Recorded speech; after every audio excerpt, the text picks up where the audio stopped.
Welcome to my channel. Today we will be talking about Questrade withdrawal fees. When it comes to withdrawing your money from Questrade, there are a few options, and the fees depend on the method you choose. The most common and popular way to withdraw funds is through an electronic funds transfer, or EFT. This method is completely free. However, it can take a few business days for the funds to arrive in your bank account. Another option is a wire transfer. This is a faster method for getting your money, but it does come with a fee. For Canadian dollar wires, it's $20, and for US dollar wires, it's $30. International wire transfers have a higher fee.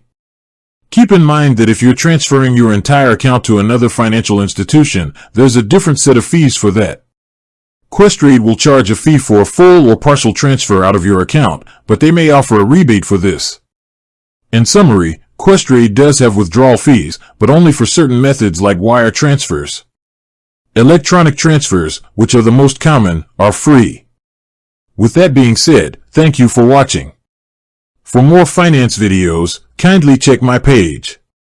Please like, share, comment, and subscribe to my channel. Thank you.